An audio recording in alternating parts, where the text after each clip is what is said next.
ऐसा भागवत जी में लिखा है, जब माँ के पेट में बच्चा होता है ना, उसको बहुत पीड़ा होती है, बहुत तड़पता है। अगर आराम होता तो क्यों बाहर निकलता?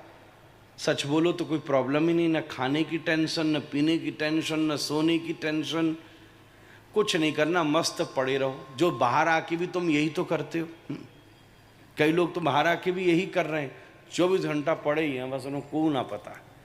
माँ के पेट में ही पड़ा रहता है, यहाँ तो खाने की भी मेहनत नहीं करनी पड़ती।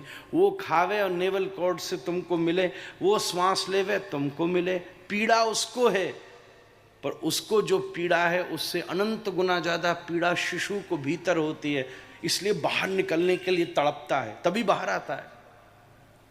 तो भागवत जी में कहते हैं, आपको याद तो नहीं होगा, पर भागवत जी में कहते हैं कि उस समय वो जीव भगवान से प्रार्थना करता है कि हे प्रभु, इस बार मुझे इस गर्त से बाहर निकालो, मलमूत्र में मैं सना हूं। भीतर क्या है? मलमूत्र का पिंड भरा हुआ है, दुर्गंध है, इस बार बाहर निकालो। पूरा प्रयास करूंगा कि दोबारा किसी के गर्भ में न जाना पड़े। पुनरपि जननी जठरे शयनम, शंकराचार्य जी ने कहा, पुनरपि मरणम, पुनरपि जननम, पुनरपि जननी जठरे शयनम। भगवान कहते तूने अनेकों बार धोखा दिया है।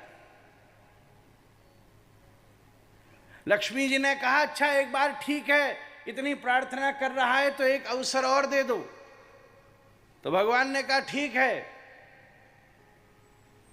इसको याद दिलाते रहना, डील करो, एग्रीमेंट करो। तो ऐसा कहते हैं, भाव मात्र की बात है कि प्रत्येक जीव की उंगलियों में भगवान ने सुदर्शन का चिन्ह बना दिया। आप ध्यान से देखना, उंगली के ऊपर सब गोल है सुदर्शन की तरह, कि तूने इस हाथ में हमने निशान बनाया है आगे कि तू ध्यान रखना हमारा है। सुदर्शन, कर्म करना अच्छे से, ऐसे करना इस शरीर से कर्म, इस हाथ से कर्म, कि दोबारा चक्कर में फंसना नहीं पड़े। इसलिए वैदिक संस्कृति कहती है, जब सुबह सुबह उठो तो हाथ का दर्शन करो।